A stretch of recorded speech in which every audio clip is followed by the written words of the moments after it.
Hi welcome to ETV. నేను మీ మనోజ్. అయితే మంచి యుద్ధం చెడ్డ శాంతి ఉండవంటారు, అది పెద్దలు చెప్పిన మాట. అయితే ఇప్పుడు ప్రస్తుతం గాజా ఇటు ఇజ్రాయెల్ పరిస్థితుల్లో ఇదే సిచ్యువేషన్ నెలకొంది. అక్కడ హమాస్ తీవ్రవాదులు ఏరివేత లక్ష్యంగా ఇజ్రాయెల్ గాజా నగరంపై బాంబుల వర్షం కురిపిస్తుంది.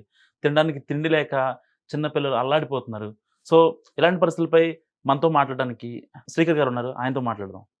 నమస్కారం సార్. నమస్కారం మనోజ్. ఏంటండి అసలు ఈ ఇజ్రాయెల్ ఈ గాజా పరిస్థితి ఏ విధంగా చూస్తారు?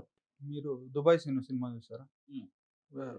శ్రీను వైట్ల, అవును. మన రవితేజ, బ్రహ్మానందం, కృష్ణ భగవాన్ వీళ్ళు బాంబే వెళ్తారు. హ్మ్.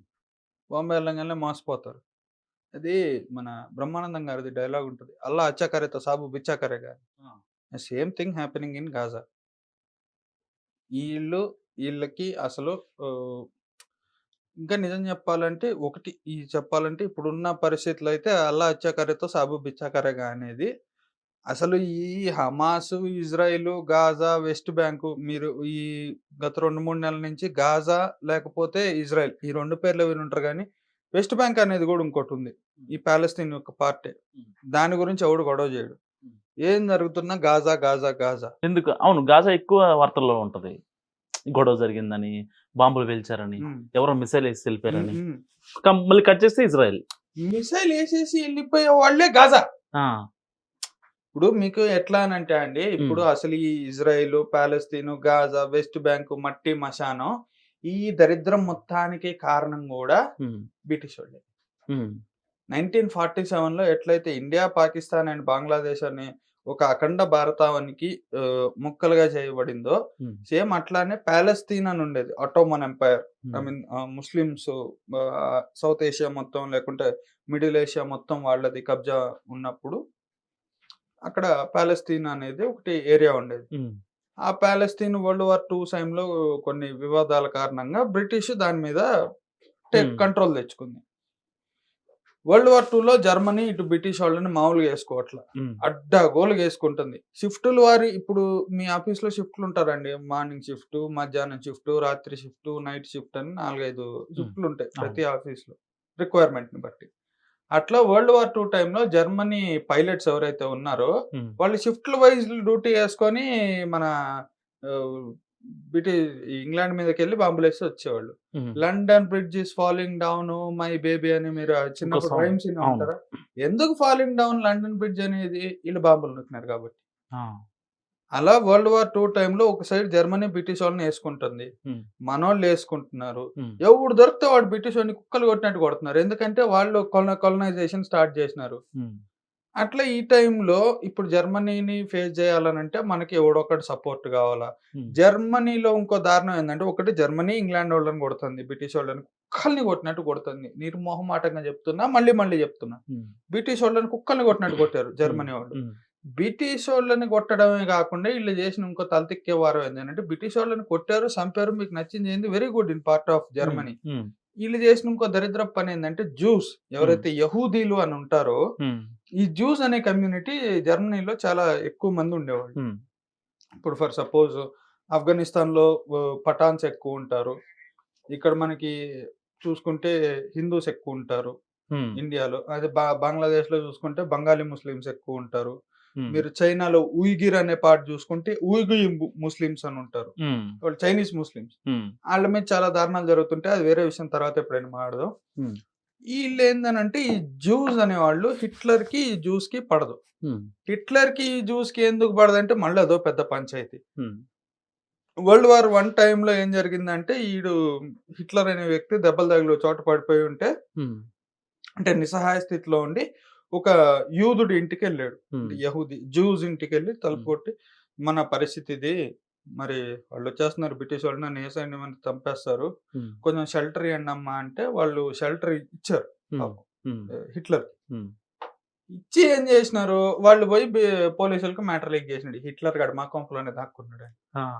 వాడిని తీసుకెళ్ళి పులిహోర కొట్టారీళ్ళు. హ్మ్. ఈళ్ళ టైం బాలేక వాడు బతికున్నాడు, బయటకొచ్చాడు. మళ్ళీ ఆర్మీ అంతా ఫార్మ్ జేసుకున్నాడు హ్మ్. జర్మనీది. హ్మ్. జర్మనీది ఎంత దారుణంగా ఉండేదంటే వరల్డ్ వార్ 2 కంటే అంటే హిట్లర్ లోపలుండి అండ్ ఫస్ట్ వరల్డ్ వార్ అయిపోయినాక జర్మనీ ఫోర్స్ తోటి ఎట్లా పరిస్థితిలో ఉండేదంటే జర్మనీ దగ్గర కోల్ ఎక్కువ ఉంటుంది. హ్మ్. ఆ కోల్‌ని మొత్తం ఫ్రెంచ్ వోళ్ళు, ఇంగ్లాండ్ వోళ్ళు దొబ్బుకెళ్ళిపోయేవాళ్ళు. హ్మ్. ఎందుకు దొబ్బుకెళ్తార్రా అంటే మీ మీద యుద్ధం చేసినందుకు మాకు ఖర్చయింది. హ్మ్. ఆ ఖర్చంతా గూడా మీ దగ్గర ఆస్తితోనే మేము భర్తీ చేసుకుంటాం. అలా ఎలా అవుతది? అదంతే అదే తెల్లోళ్ళు, బ్రిటిషోళ్ళు అంతే. హ్మ్. ఆ! అందుకే చేసింది వాళ్ళు, ఆ! బాధపడింది వీళ్ళు, ఆ! దగా పడింది కూడా వీళ్ళే. ఆ! మళ్ళీ వీళ్ళ రెవెన్యూయే ఇది జేయాలా? ఆ! That is business. That is British. హ్మ్. ఆ! ఊరికనే ఇయాల బ్రిటిషోళ్ళని ప్రతోడు తిడతాడనంటే ఎందుకు తిడతాడు? ఇట్లాంటి లుచ్చా పనులు ఆళ్ళ చరిత్రలో మొత్తం అయ్యే. హ్మ్. సో, ఇది వాళ్ళ కోలు దొబ్బేసేవాళ్ళీళ్ళు. బ్రిటిషోళ్ళు, ఫ్రెంచోళ్ళు. జర్మనీది. అట్నే జర్మనీ అనేది ఎటువంటి ఆర్మీని గాని, నేవీని గాని, ఎయిర్ ఫోర్స్‌ని గాని మెయింటైన్ చేయకూడదని రూల్ పెట్టారు. హ్మ్. అంటే జర్మనీ వోళ్ళు వాళ్ళ దేశంలో వాళ్ళు శిక్షణ తీసుకోకూడదు హ్మ్. ఆర్మీకి. హ్మ్. అంటే మా దేశాన్ని ప్రొటెక్ట్ చేసుకోవడానికి మేము ఒక ఆర్మీని మెయింటైన్ చేసుకుంటాం. దానికి జర్మనీలో పుట్టినోళ్ళే ట్రైనింగ్ తీసుకోకూడదు. హ్మ్. జర్మనీలో పుట్టినోళ్ళు వాళ్ళ దగ్గర టెక్నాలజీ ఉన్నా, చదువున్నా, మనుషులున్నా, డబ్బులున్నా ఏమున్నా గూడా హ్మ్. వాళ్ళు ఎయిర్ ఫోర్స్‌లో ప్లేన్స్ తయారు చేసుకోకూడదు. నేవీలో షిప్పులు తయారు చేసుకోకూడదు. ఇట్లా తలతిక్కల రూల్స్ అన్నీ వాళ్ళ మీద పెట్టినారు. హ్మ్. ఏం జరిగింది? మనకి తెలుగులో సామెత చెప్తారు చూడండి. పిల్లిని రూమ్‌లో ఏసి కుక్కని కొట్టినట్టు కొడితే ఇంకో గంట తర్వాత అదే పులైతది నీ మీదకి తిరగబడతదని. హ్మ్. అదే జరిగింది. ఈడిన్ని రోజులేమో లోపలున్నాడు. ఎవరు? హిట్లర్. హ్మ్. ఆడు బయటకొచ్చాడు. ఆడు బయటికి వస్తాం రావడం లేటు. మనోడు ఫస్ట్ ఆఫ్ ఆల్ డ్రగ్గిస్టు. హ్మ్. ఎవరు? హిట్లర్. హిట్లర్. హ్మ్. మనోడు దాంట్లో ఏంది మంచి వాక్చాతుర్యం కలిగినోడు. హ్మ్. మనోడు ఒక స్పీచ్ ఇచ్చినాడంటే ఈజీగా ఒక 1000 ఒక 10,000 మంది అటెండ్ అయిన సభ ఉందండి. హ్మ్. అక్కడ మన హిట్లర్ అనే వ్యక్తి ఫ్ స్పీచ్ ఇచ్చాడు. హ్మ్. వాడు స్పీచ్ ఇచ్చినాడంటే ఆడ 10,000 మంది ఉన్న సభలో హ్మ్. ఒక 2,000 మందైనా నీయమ్మ నువ్వు 10 ఇప్పటికిప్పుడు పద యుద్ధం చేద్దాం ఎవడినేసేయమంటావో ఏసేయి. హ్మ్. అంత జోష్‌గా ఉండేయి అతని స్పీచ్‌లు గాని, లేకుంటే అతను మాట్లాడేది గాని. హ్మ్. అందులో ఇంగ మత్తు అన్నీ కలిపి కొంచెం డ్రగ్స్, గిగ్స్ అన్నీ చేసినాక స్పీచ్‌లు ఇంకా బలంగా వచ్చాయి. హ్మ్. అలా అందరిలో అదొక భావన రగిల్చి జర్మనీ మనుషుల్లో అరే! మనం అన్నీ ఫార్మ్ చేసుకోవాలి. మన ఆర్మీ మనకు రావాలి. మన ఎయిర్ ఫోర్స్ మనకు రావాలి. మన నేవీ మనకు రావాలని అట్లా ఒక రెవల్యూషన్ అనేది జర్మన్ రెవల్యూషన్ అనేది క్రియేట్ చేసి హ్మ్. ఆర్మీ అంతా బిల్డప్ చేసుకున్నాడు. ఇంక బ్రిటిషోళ్ళని కుక్కల్ని కొట్టినట్టు స్టార్ట్ చేసిండు. ఇందాక హ్మ్. నేను చెప్పినానే London bridge is falling down. హ్మ్. షిఫ్టులు డే అండ్ నైట్ షిఫ్ట్‌లేసుకొని మరి ఎయిర్ ఫోర్స్ వోళ్ళు పోయి బాంబులేసినారు. హ్మ్. ఏందిరా అంటే, "నువ్వు చెప్పినావు గదా! మీ వల్లే ఖర్చయింది. మీ దగ్గరనే తీసుకుంటామని. ఇప్పుడు మాకు బొక్క పడ్డది. ఇప్పుడు మీరు తీర్చండి." హ్మ్. అట్లా ఈ ఇచ్చిపుచ్చుకోవటాలనేది సాంప్రదాయబద్ధంగా జరిగింది. హ్మ్. వన్ ఫైన్ డే మనోడు మంచి మత్తులో ఉన్నప్పుడు హిట్లర్‌కి పాత రోజులు గుర్తొచ్చినాయి. హ్మ్. అసలు నన్ను లోపలెందుకేసినారు అనేది మళ్ళీ మనోడికి స్టార్ట్ అయింది. హ్మ్. రైట్. ఈ జూస్ ఫ్యామిలీ నాకు హ్యాండ్ ఇచ్చింది. హ్మ్. అక్కడ అక్కడ ఐ హర్టెడ్. హ్మ్. ఇప్పుడు ఈ పంచాయతీ అంతా ఎందుకు చెప్పినా అంటే, హ్మ్. అసలు ఈ ఐ మీన్ పాలస్తీన్ పోయి ఇజ్రాయెల్ రావడానికి కారణం ఆ ఒక్క ఫ్యామిలీ చేసిన పొరంబోకు పని. హ్మ్. వాళ్ళు జర్మన్ జ్యూసే. అదే ఆ రోజు జరగకుండా ఉంటే ఇవాళ ఇదంతా ఉండేది కాదుగా. అసలు ఈ గోలే ఉండేది కాదు. హ్మ్. అసలు బ్రిటిషోళ్ళు లేకపోతే ఈ గోల ఉండేది కాదు. హ్మ్. అక్కడ జ్యూస్ ఫ్యామిలీయో లేకుంటే హిట్లర్‌దో తప్పు కాదు. బ్రిటిషోడు. అవును. ఈడు తెల్లోడు ఎక్కడ కాలు పెడితే అక్కడ దరిద్రం అనేది జరుగుతది. హ్మ్. మీరు నన్ను రేసిస్ట్ అనుకోండి, ఏమన్నా అనుకోండి. హ్మ్. That's true. తెల్లోడు ఎక్కడ కాలు కానీ మీరు పెడితే కూడా కొంచెం వైల్డ్‌గా మాట్లాడుతున్నారు. వైల్డ్‌గా మాట్లాడుతా ఉంటే జరిగినవి వైల్డ్‌గా ఉంటాయి కాబట్టి. ఆ! ఇప్పుడు మీరు పోస్ట్ మార్టంకి మీరు డాక్టర్ అనుకోండి. హ్మ్. మీరు మీ పైనోళ్ళు మీకు పోస్ట్ మార్టం డ్యూటీ ఏసినారు. సార్ వాసన వత్తది సార్. చాలా దారుణంగా ఉంటది సార్. మనిషిని గుత్తే అంటే ఊరుకుంటారా? అట్లా ఊరుకుంటారా? మరి జరిగింది అదే. ఆ! అట్లాంటిదే జరిగింది కాబట్టి అట్లా మాట్లాడతాం మనం. హ్మ్. సో, ఈ మనోడు బ్రిటిష్ మీద అంతా అటాక్ చేస్తంగా ఏదో ఏ మూమెంట్‌లో అయితే ఇది గుర్తొచ్చిందో, అరే! జూస్ గదా! మనల్ని ఇదంతా చేసింది. హ్మ్. హోలోకాస్ట్ అనేది స్టార్ట్ అయింది. హ్మ్. అసలు జర్మనీలో జూస్ ఎక్కడున్నాడు? హ్మ్. మొత్తం సర్వే. హ్మ్. పెద్ద ఛాంబర్ ఒకటి బిల్డ్ చేసి, అంటే ఒక చాలా పెద్ద కమ్యూనిటీ హాల్ లాంటిది హాల్ ఒకటి బిల్డ్ చేసి, దాంట్లో అందరిని జూస్‌ని చిన్న, పెద్ద, ముసలి, ముతక, ఆడ, మగ అందరిని తేడా అందరిని పట్టుకొచ్చి ఛాంబర్‌లో పడేసి, ఇతను ఒక్కడు గ్యాస్ ప్రొటెక్షన్ ఛాంబర్‌లో కూర్చొని అక్కడ హ్మ్. మొత్తం పాయిజన్ గ్యాస్ వదిలేవాడు. హ్మ్.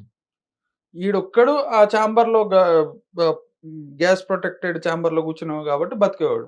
ఆ కిందున్న వాళ్ళంతా చచ్చిపోయేవాళ్ళు. హ్మ్. ఆ పాయిజన్ గ్యాస్‌కి విలవిలలాడుతూ చచ్చిపోయేవాళ్ళు ఆళ్ళు జ్యూసు. హ్మ్. ఈడ జ్యూస్ సంతోషించేవాడు. హ్మ్. లిటరల్లీ ఒక వ్యక్తి చేసిన తప్పుకు ఒక జాతిని చావగొడతాం అంటే ఇదే. అలా ఇట్లా ఉన్న సమయంలో జర్మనీలో వీళ్ళ ఫస్ట్ థింగ్ ఏంది అనంటే, బాగా తెలివైనోళ్ళు అనేవాళ్ళు. హ్మ్. మీరు గూగుల్ తీసుకోండి, మీరు ఐఎంఎఫ్ తీసుకోండి, ఏ పెద్ద ఆర్గనైజేషన్ తీసుకున్నా హ్మ్. దానికి హెడ్ ఎవడుంటాడురా? Microsoft, Google, any damn thing అండి. హ్మ్. Any damn thing, YouTube, any damn thing దానిది టాప్‌లో ఎవడు కూర్చుంటాడనంటే జ్యూస్. హ్మ్. యహూదీలే కూర్చుంటారు. వాళ్ళంత తెలివిగల్లోళ్ళు. ఇంకా ఓపెన్‌గా చెప్పాలంటే అమెరికాలో బ్యాంక్ ఉంటది. Central bank of America something, హ్మ్. సబ్జెక్ట్ టు బి కరెక్టెడ్, ఒక హ్మ్. బ్యాంక్ ఉంటది. హ్మ్. ఇప్పుడు మనకు ఆర్‌బీఐ లాగా వాళ్ళకి గూడా బ్యాంక్ ఉంటది. హ్మ్. అదంతా ఎవరు కంట్రోల్ చేస్తారంటే ఇజ్రాయలీస్ కంట్రోల్ చేస్తారు. హ్మ్. ఎందుకంటే యూఎస్ వాళ్ళు గూడా బుర్ర తక్కువ ఎదవలు. ఈళ్ళు బాగా మెయింటైన్ చేస్తారు కాబట్టి వాళ్ళు ఈళ్ళకిచ్చారు. అంత తెలివైనోళ్ళు ఈళ్ళు. హ్మ్. అండ్ ప్లస్ డబ్బు. హ్మ్. జ్యూస్ దగ్గర భయంకరంగా ఉంటది డబ్బులు. బికాజ్ వాళ్ళ కమ్యూనిటీ అట్లాంటిది. సో, ఇదంతా జూసి ఈళ్ళు బ్రిటిష్ వాళ్ళ దగ్గర బోయి, "అరే బాబు! శత్రువుకి శత్రువు మిత్రుడు. వాడు మమ్మల్ని కొడుతున్నాడు, మిమ్మల్ని కొడుతున్నాడు. హ్మ్. ఏదోకటి చేస్తాం. మీకు కావాలంటే డబ్బో ఏదోటి సెట్టింగ్ చేద్దాము. హ్మ్. హ్మ్. ఏదోకటి మేనేజ్ చేయండి. మాకు గూడా వేరే ప్లేస్ ఏమన్నా చూడండి. వీడిక్కడుంటే మా వంశాన్ని గాదు గదా! మా జాతిని ఎరాడికేట్ చేస్తాడీడు." హ్మ్. ఈళ్ళేం జేసినారు స్కెచ్. రైట్. ఇప్పుడు జర్మనీని డీల్ జేయాలంటే మనకు సపోర్ట్ కావాలి. హ్మ్. ఈ ఈ జ్యూస్ సపోర్ట్ అంతా తీసుకున్నారు. హ్మ్. సో, ఈ ఈ ఇది ఇంకా చెప్పుకుంటూ పోతే వరల్డ్ వార్ 2 అనేది 2, 3 వారాలు చెప్పుకోవాల్సొస్తది వరల్డ్ వార్ 2. ఈ జ్యూస్‌కి ఏం చేసినారంటే, ఈ పాలస్తీన్ అనే ఏరియా మీద నేను స్టార్టింగ్‌లో చెప్పినట్టు ఇంగ్లాండ్‌ది కబ్జా ఉండేది. హ్మ్. ఆటోమన్ ఎంపైర్ అందరితో వరల్డ్ వార్ 2లో సంధిలో భాగంగా పాలస్తీన్ మీద మీకు ఇచ్చేస్తాంరా బాబు! మీరు ముస్లిమ్స్ అంతా హ్యాపీగా ఉండండి హ్మ్. అని వీళ్ళకి చెప్పాడు. ఎవడికి? ఆటోమన్ ఎంపైర్, హ్మ్. అరబ్స్, హ్మ్. ముస్లిమ్స్‌కి. హ్మ్. జ్యూస్ అందరికి ఏం చెప్పినాడు? అరే బాబు! మీరు సప్లై చేసేది మీరు సప్లై చేయండి. నేను చూసుకుంటా. మందే ఇదంతా. హ్మ్. 'రవితేజ' అదేదో సినిమాలో అన్నట్టు మందే ఇదంతా అన్నట్టుగా హ్మ్. ఈళ్ళకి చెవిలో పువ్వు పెట్టారు. ఇద్దరికి చెవిలో పువ్వు పెట్టి ఇది మనకి హైదరాబాద్‌లో జరుగుతుంటాయి చూడండి కొన్ని ల్యాండ్ డీలింగ్స్. హ్మ్. ఒకడే ఓనర్ ఉంటాడు. ముగ్గురు నలుగురికి అమ్మేస్తుంటాడు. హ్మ్. అలా జరిగింది. అలా ఫార్మ్ అయిన స్టేటే హ్మ్. ఇజ్రాయెల్. హ్మ్. ఇప్పుడు ఇక్కడ ఛాందసవాదం అనేది ఈ అరబ్ ముస్లిమ్స్‌లో భయంకరంగా ఉంటది. హ్మ్. వీళ్ళేం జేస్తారు, అండ్ ఇక్కడ ఇంకో మెయిన్ దరిద్రం ఏందంటే ఇజ్రాయెల్‌లో హ్మ్. 3 మతాలకి, హ్మ్. 3 అబ్రాహమిక్ మతాలకి అంటే ముస్లిమ్స్, విచ్ మీన్స్ ఇస్లాం, హ్మ్. హ్మ్. క్రిస్టియానిటీ విచ్ ఈస్ క్రిస్టియనిజం, అలానే జ్యూస్. హ్మ్. జ్యూస్ ఫాలో అయ్యేదాన్ని జుడాయిజం అంటారు. ఈ 3 అబ్రాహమిక్ మతాలు హ్మ్. అక్కడనే పుట్టినాయి. హ్మ్. ఇజ్రాయెల్ అనే ప్లేస్‌లో. హ్మ్. ఇప్పుడు అల్ అక్సా మస్జిద్ అని ఉంటది. హ్మ్. మక్కా, మదీనా తర్వాత చాలా ప్రెషియస్ ప్లేస్ అది హ్మ్. ముస్లిమ్స్‌కి. హ్మ్. ఇప్పుడు మనకి కాశీ, మథుర, అయోధ్య అని ఎలా అంటామో, వాళ్ళు మక్కా, మదీనా అట్లనే మస్జిద్ అల్ అక్సా. హ్మ్. ఇది ఒక చోట ఉంటది. దాని పక్కనే వెల్లింగ్టన్ వాల్ అని ఉంటది. హ్మ్. ఇది జ్యూస్‌కి సంబంధించింది. ఈ జుడాయిజం ఫాలో అయ్యేవాళ్ళు, యహూదీలకి సంబంధించింది. హ్మ్. వీళ్ళేందంటే వీళ్ళ పురాణ పరంపర అంతా అంతరించుకుపోయి, ఆ గోడ ఒక్కటి మిగిలింది ఆళ్ళ పాత టెంపుల్‌కి సంబంధించినట్టు. హ్మ్. వాళ్ళ గోడకే తల అనేది ఆనించి దండాలు పెట్టుకొని ఆళ్ళు పూజలు అంటే వాళ్ళయి వాళ్ళు చేసుకుంటూ ఉంటారు. హ్మ్. ఆ పక్కనే జెరూసలేం. హ్మ్. ఈ 3 ఒకటే చోటుంటాయి హ్మ్. ఇజ్రాయెల్‌లో. హ్మ్. ఇదో తలకాయ నొప్పి. ముగ్గురు ఈ ఊరు మాదంటే మాది, మాదంటే మాది. హ్మ్. ఇప్పుడు ఇక్కడ అయోధ్య, కాశీ, మథుర దగ్గర 2 పక్షాలు తనలాడుతున్నాయండి. హ్మ్. హిందూ, ముస్లిం. హ్మ్. ఒకటి అబ్రాహమిక్ రిలీజియన్, ఇంకోటి నాన్ అబ్రాహమిక్ రిలీజియన్. సో, వ్యత్యాసం ఉంటది రెండిటికి. ఇప్పుడు ఇక్కడ 3 ఒకళ్ళే కొట్లాడుతున్నారు. 3 అబ్రాహమిక్ రిలీజియన్స్ కొట్లాడుతున్నాయి. హ్మ్. అది తలకాయ నొప్పైతది. ఎవడికి సపోర్ట్ ఇచ్చినా అవతలోడికి దూల తీరిపోద్ది. అవును. ఇలా స్టార్ట్ అయింది గొడవ ఇజ్రాయెల్ అండ్ పాలస్తీన్. హ్మ్. ఈళ్ళేం జేసినారంటే మెల్లమెల్లగా ఫస్టు ఇజ్రాయెల్ ఇంత పెద్దగుంటే అంటే పాలస్తీన్ ఇంత పెద్దగుంటే ఇంత పార్ట్ అనేది హ్మ్. జ్యూస్‌కి ఇవ్వడం జరిగింది. హ్మ్. వీళ్ళేంది జ్యూసు వాడు హిట్లర్ కుక్కని కొట్టినట్టు కొట్టినాడు ఈళ్ళని. హ్మ్. మనం ఎంతసేపు కత్తి తీసి నరికి తలకాయలు ఎగురుతాయి అనుకున్నారు. హ్మ్. ఈళ్ళు ఫస్ట్ నుంచే చదువుకున్నోళ్ళు కొంచెం ఎయిర్ ఫోర్స్ అయ్యి అన్నీ హ్మ్. ఉన్నోళ్ళు గాబట్టి ప్రతిసారి అరబ్స్ అనేది వీళ్ళ మీద అటాక్ జేయటం. ఎవరి మీద? జ్యూస్ మీద. హ్మ్. వీళ్ళు దాన్ని తిప్పికొడతాం. తిప్పికొట్టిన కారణంగా కొంచెం ఎక్స్‌ట్రా కబ్జా జేయటం. హ్మ్. అట్లా ఇంత ఉన్నది ఉమ్, ఇంత అయి కూర్చుంది ఇప్పుడు. ఉమ్, అలా 2 పార్ట్‌లు ఇప్పుడు ఇటు గాజా అనే ఒక పార్ట్ వెళ్ళిపోయింది. ఇప్పుడు నేను ఇండియా అనుకోండి. ఉమ్, ఇటు పాకిస్తాన్ ఉంటది. ఇటు బంగ్లాదేశ్ ఉంటది. అవును. అట్లా ఇది ఇజ్రాయెల్, ఇది ఉమ్, గాజా, ఇది వెస్ట్ బ్యాంక్. ఉమ్, వెస్ట్ బ్యాంక్ అనేది మెల్లమెల్లగా కబ్జా చేస్తారు. ఉమ్, గాజాలో ఏందంటే ఈ మెంటలోళ్ళు ఎక్కువ. ఉమ్, ఇప్పుడు మీకు 6 ప్యాక్ ఉందండి. మీరు ఆజానుబాహులో 6 అడుగులు మీరు కింగ్ కాంగ్ మాదిరి వ్యక్తి. ఉమ్, నేను బక్సిక్కిపోయినోడిని. ఉమ్, నేనొచ్చి మీతో గొడవ పెట్టుకుంటే ఎట్టుంటది? దోల తీరిపోద్ది. అది దబిడి దిబిడి అన్నట్టు ఉంటది. ఉమ్, ఇప్పుడు ఈళ్ళు గాజాలో ఉండేవాళ్ళు బుర్ర తక్కువ వెధవలు. ఇప్పుడు ఫర్ ఎగ్జాంపుల్ మీకు చెప్పాలనంటే ఇప్పుడు ఆ గాజా, వెస్ట్ బ్యాంక్ అయన్నీ మీకు అర్థం కావు కాబట్టి సింపుల్‌గా చెప్తున్నా. పాకిస్తానోడు ఉన్నాడండి. 2, 3 సార్లు గెలుకుతాడు ఇండియాని. మనోళ్ళు ఏం చేస్తారు? ఒకటేసారి పోయి నూకొస్తారు. ఉమ్, ఆ ఇంపాక్ట్ ఎట్టుంటది? డబుల్ ఇంపాక్ట్ ఉంటది. ఉమ్, ఇప్పుడు సేమ్ ఇక్కడ ఈళ్ళకి కూడా జరిగేదదే. ఉమ్, ఇజ్రాయెల్ వాళ్ళు ఇంతున్నోళ్ళు యుద్ధాలు చేసి ఇంత పెద్దదాన్ని చేసుకున్నారాళ్ళు. 7 డేస్ వార్ అనేది ఒకటి జరిగింది. ఓకే. ఇజ్రాయెల్ వర్సెస్ ఉమ్, ఇజ్రాయెల్ చుట్టుపక్కలున్న 7 దేశాలు ఇజ్రాయెల్ మీదకి అటాక్ చేసినాయి. ఉమ్, చుట్టూ ఉన్న అరబ్ ఇస్లామిక్ నేషన్స్ అన్నీ. ఈ ఒక్క ఇజ్రాయెలే 7 దేశాల మీద యుద్ధం చేసి గెలిసింది. ఇప్పుడు ఇక్కడ ఇజ్రాయెల్‌కి దూల ఎక్కువ అంటారా? ఇజ్రాయెల్‌కి దూల ఎక్కువ కాదు. ఉమ్, ఏలు పెడితే వాసనొస్తది. ఆ ఉమ్, రకం అన్నమాట ఇజ్రాయెల్ అనేది. ఉమ్, ఆళ్ళెవరిని గెలకరు ఉమ్, అనేది మనం అనుకుంటాం గానీ, ఆళ్ళు కూడా గెలుకుతా ఉంటారు. ఉమ్, ఇప్పుడు బలవంతుడు ఉన్నాడండి. కెలకతా ఉంటాడు. ఉమ్, మనం ఏం చేయాలి? మన టైం బాలేనప్పుడు సైలెంట్‌గా పోతా ఉండాలి. నాకు టైం వచ్చిద్ది బిడ్డ ఆ రోజు చూసుకుంటా నిన్నని. లేదు ఆడు గెలికాడు కదా! ఏం లేతే ఏమైద్ది సరదా తీరిపోద్ది. ఆడు గెలికేది ఎందుకు కొట్టేదానికి? ఉమ్, ఆడికేం సరదాగా గెలకడు గదా! ఆడు గెలుకుతున్నాడంటే ఓ పర్పస్ ఉంటది. ఈళ్ళేం జేస్తారు? వీళ్ళది లేజర్ గైడెడ్ మిజైల్‌లు, టెక్నాలజీ, మట్టి, మశానం ఏం ఉండవండి. గాజా దగ్గరుండే ఈ ఉమ్, ఎవరైతే హమాస్ అనే బ్యాచ్ ఉంటారో ఉమ్, వీళ్ళ దగ్గర ఏముండవు ఆర్‌పీజీకి సంబంధించినటువంటి మిసైల్‌లుంటాయి. ఉమ్, స్టింగర్ మిసైల్‌లు, ఆర్‌పీజీ మిసైల్ ఇట్లా సిల్లరవి ఉంటాయి. ఉమ్, ఇప్పుడేం జేస్తాడు? చూస్తాడు, రప్మని కొడతాడు. అది పోద్ది. ఉమ్, అది పోయి ఎక్కడ పడతదో, ఏం పడతదో ఎవడికి తెలీదు. ఉమ్, జస్ట్ వదలంగాల్నే మన అవాయిసు పోయినట్టు రై రై రేమని పోతా ఉంటది. ఉమ్, వీళ్ళ దగ్గర ఐరన్ డోమ్ అనే ఒక సిస్టమ్ ఉంది. ఐరన్ డోమ్ అంటే ఏంది? అది యూవీ ఇన్‌ఫ్రారెడ్ రేస్‌ని పట్టుకొని ఒక మిసైల్ ఇట్లా వస్తుంటే అది హీట్‌తో జనరేట్ అయ్యి ముందుకు పోతా ఉంటది. ఉమ్, ఆ హీట్‌ని పట్టుకొని ఇంకో మిసైల్ పోయి ఆ మిసైల్‌ని కొడతది. అది ఉమ్, గాల్లోనే బ్లాస్ట్. ఈళ్ళకేం అవ్వదు. ఉమ్, ఈళ్ళేం జేత్తరు? వీడియోలు తీత్తరు ఇయన్నీ. ఆ, మా మీద అటాక్ జరిగింది. ఉమ్, సత్తిరెడ్డి నరికేయాలాడిని అన్నట్టుగా ఆ, ఈళ్ళు బండేసుకొని బయలుదేరతారు. జరిగేదేంది? ఇందాక మీరన్నట్టు మంచి యుద్ధం, చెడ్డ శాంతి ఉండవు. అవును. అంతే. అది పరిస్థితి. హ్మ్.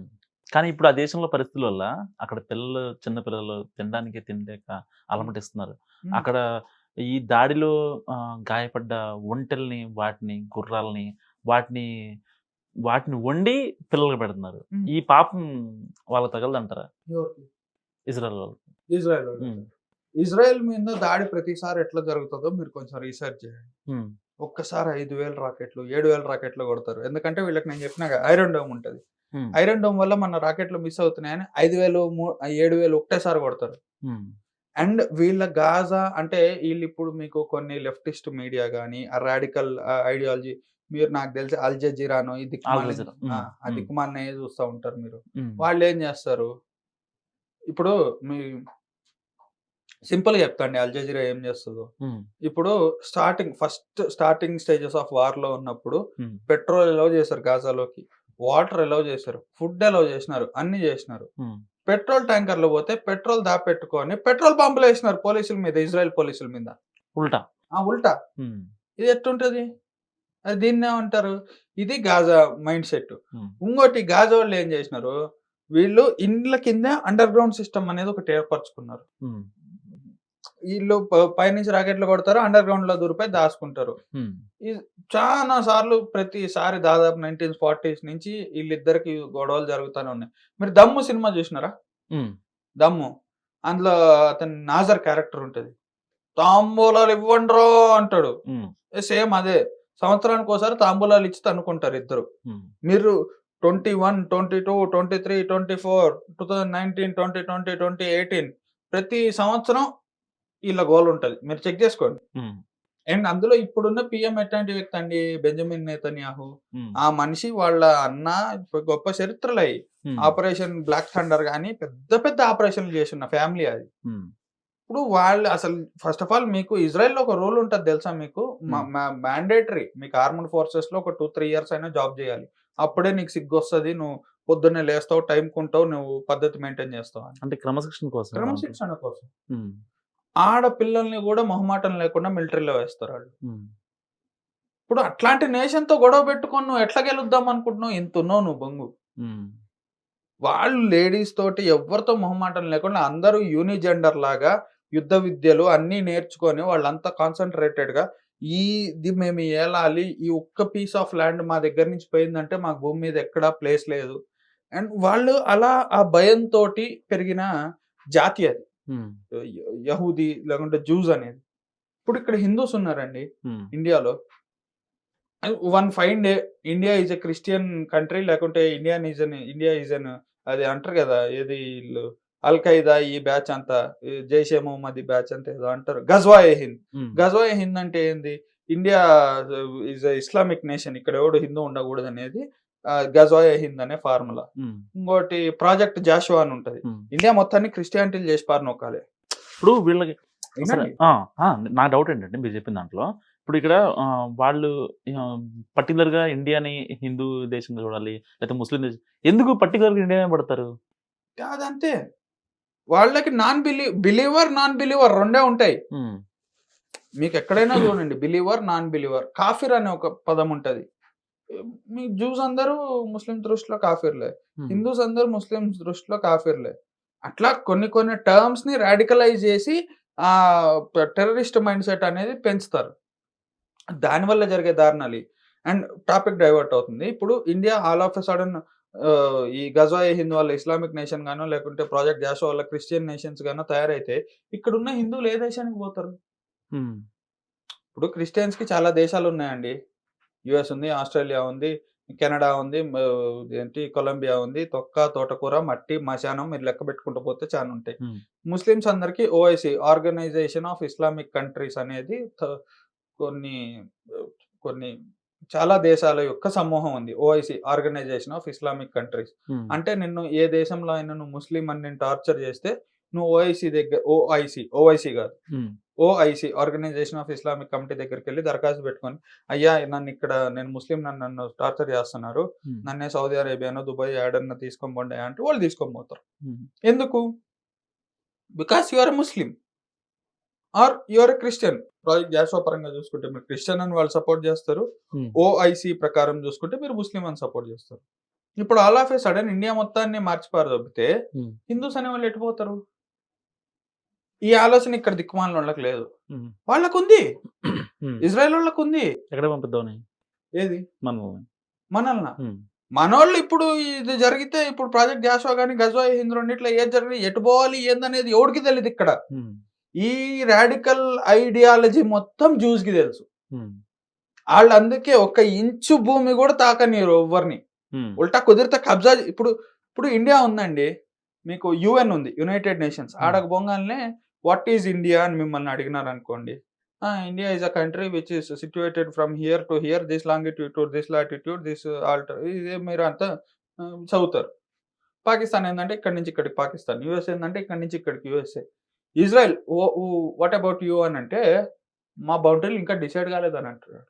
హ్మ్. నేను నా దేశాన్ని విస్తరింపజేస్తున్నా అని అంటున్నాడు. హ్మ్. నిజం. యూఎన్‌లో చెప్తారాళ్ళు. నేనింకా డిసైడ్ కాలే. మీరు అది 'ఈ నగరానికి ఏమైంది' సినిమాలో సార్ బిల్ అంటే ఏయ్! నో నో అంటాడు చూడండి. హ్మ్. సేమ్ అదే. బౌండరీస్ అంటే నో. తర్వాత చూద్దాం పో. హ్మ్. ఇప్పుడు వాళ్ళతో ఇప్పుడు ఈళ్ళు యుద్ధాలు చేసి గెలుస్తామనంటే ఎట్లా?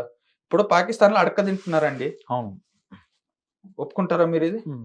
అడక్క తింటున్నారు.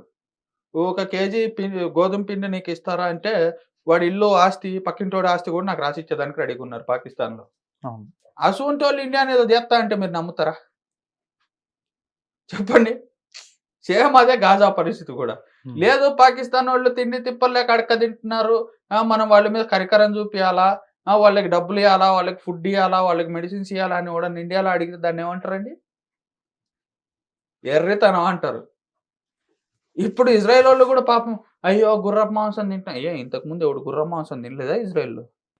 కానీ పిల్లలు చాలా ఇబ్బంది పడుతున్నారు ఆ? కదా! పెద్దలు చేసిన పనులకు పిల్లలే కదండి ఇబ్బంది పడేది.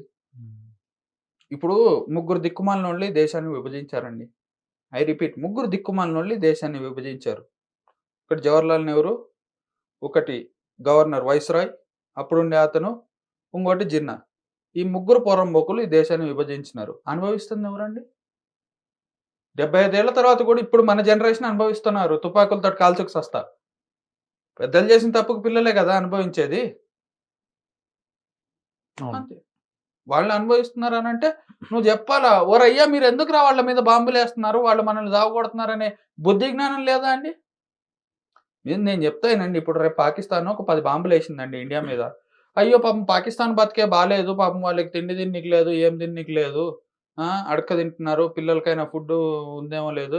మీరింకా పాకిస్తాన్‌లో గ్యాస్ పరిస్థితి చూస్తే ప్లాస్టిక్ బ్యాగుల్లో గ్యాస్‌లేసుకొని పోతున్నారాళ్ళు. బీబీసీ ఓపెన్ చేసి చూడండి. హ్మ్.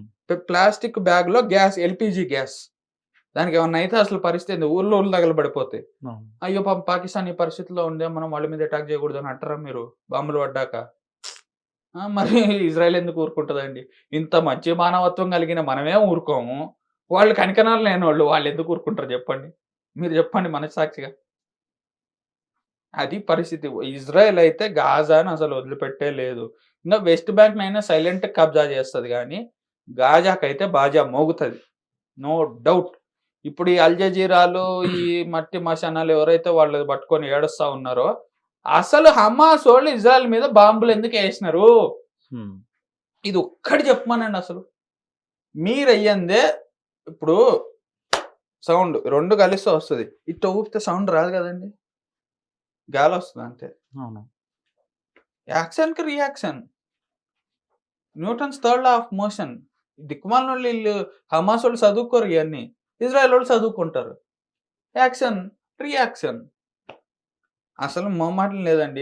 ఇంగ మీకు ఫ్యూచర్ గూడా నేను ప్రిడిక్ట్ జేస్తా జూడండి. ఇంకొక 2 ఏళ్లలో హ్మ్. గాజా ఏందిరా అనంటే ఇట్స్ ఎ క్లీన్ సిటీ. హ్మ్. మొత్తం బిల్డింగ్‌లన్నీ పడగొట్టినారు. హ్మ్. మొత్తం సాఫ్ జేసినారు. ఒక స్టేట్‌ని రీకన్‌స్ట్రక్ట్ జేస్తుంది ఇజ్రాయెల్ అని అంటున్నారు రాబోయే రోజుల్లో. యూపీకి ఇప్పుడు ఇజ్రాయెల్‌కి లింక్ ఉందో తెలుసా అండి మీకు? ఉత్తరప్రదేశ్ నుంచి 50,000 మంది కార్మికుల్ని ఇజ్రాయెల్‌కి జాబ్ పర్పస్ పంపించారు తెలుసా? ఉత్తరప్రదేశ్ ప్రభుత్వం, యోగి ఆదిత్యనాథ్ గారి ప్రభుత్వం. ఎందుకు పర్టిక్యులర్‌గా అక్కడికి? ఈ గాజా మీద బాంబులు అడ్డగోలుగా ఏస్తున్నారు గదా! హ్మ్. ఇది మళ్ళీ రీకన్‌స్ట్రక్ట్ జేయాలి గదా! ఓకే. ఓకే. ఆ! ఇప్పుడు మీరు అదే పాలస్తీనియన్‌లకు ఉద్యోగం ఇచ్చారనుకోండి, మళ్ళీ కన్‌స్ట్రక్ట్ జేయమని.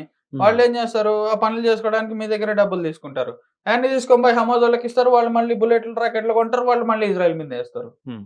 అదే ఇండియా నుంచి పోయినరనుకోండి, ఆడ తొందరగా ఇప్పుడు వాళ్ళ దేశం గాదు, మన మట్టి గాదు, ఏం గాదు. తొందరగా పని జేస్తారు, వచ్చేస్తారు. డబ్బులు తీసుకొనొచ్చి ఇక్కడ ఇండియాకి టాక్స్ కట్టుకుంటారు.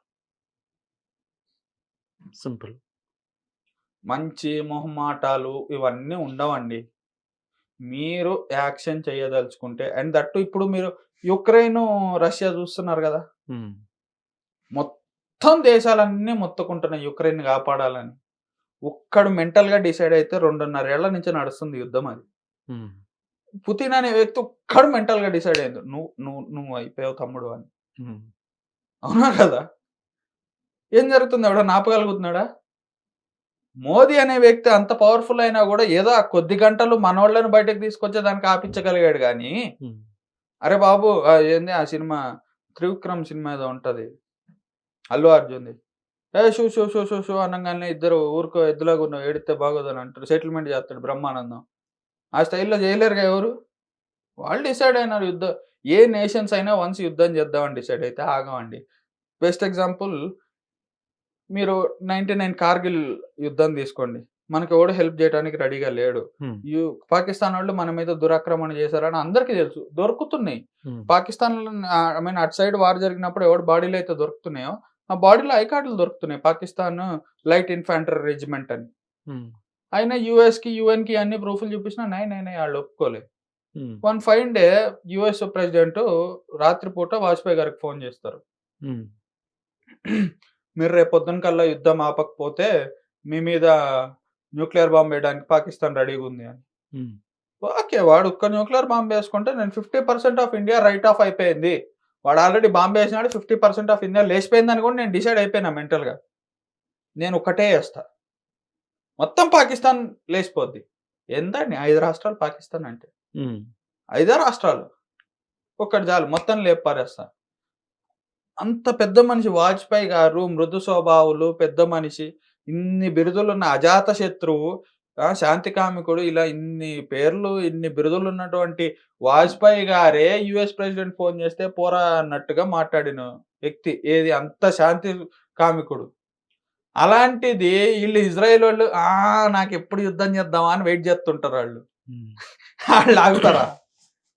సో ఫైనల్లీ జరిగేది ఏంది అని అంటే, ఈ ఇస్లామిక్ మత ఛాందసవాదం ఏదైతే ఉందో, for example not all Islamic thought process, but Lashkar e Taiba, Al Qaeda, ఇప్పుడు వీళ్ళు ఉంటారు ఆఫ్ఘనిస్తాన్లో, వాళ్ళ మైండ్ సెట్ కానీ, తాలిబాన్ మైండ్ సెట్ కానివ్వండి, ఇట్లా హౌతీ విద్రోహి. ఇప్పుడు మీరు గత 2-3 నెలల నుంచి కనుక చూస్తూ ఉంటే షిప్పుల మీద అటాకులు జరుగుతూ ఉన్నాయి ఇండియన్ ఓషన్ లో. వీళ్ళు ఎవరు చేస్తారు? హౌతీస్. వీళ్ళు కూడా ఈ బ్యాచే, ఇస్లామిక్ టెర్రరిస్ట్లే వీళ్ళు కూడా. ఇట్లా ఈ దిక్కుమాలిన వాళ్ళందరికీ మొగుళ్ళుగా ఒక్కొక్కళ్ళు తయారైన రోజుని దరిద్రం ఆగుతుందండి. లేకపోతే వీళ్ళు గెలకతానే ఉంటారు, వాళ్ళు నరకతానే ఉంటారు. సో ఇది చూసారు కదా శ్రీకర్ గారి అనాలిసిస్. చూస్తూనే ఉండండి hit TV. Hit TV presents like, share, comment. TV వాళ్ళకు కూడా నేను ఒక సర్ప్రైజ్ ఇద్దాం అనుకుంటున్నాను. మీరు మాత్రమే జెస్సీ ఎందుకు అయ్యారు? ఇలాంటి అమ్మాయిలకి పిలవడానికి బాగుంటుంది. చందు సాయికి like you and have a, జనాలకి ఒక పేరు నచ్చిందంటే దీనికి ఒక ప్రాసెస్ ఉంటుంది. ఎందుకు ప్రాసెస్? డైరెక్ట్కి వెళ్ళిపోదాం. ఏదైనా ఒకటి మర్చిపోయినావా నువ్వు? ఏం మర్చిపోయావు? ఏదో ఆ టైంకి మన సుడి బాగుంటే ఎవరన్నా చూపిస్తే రాయగలం కానీ డోర్ టు డోర్ సేల్స్ చేసేవాళ్ళు. శారీ వస్తుంది, శారీలో వెనకాల కట్టుకుని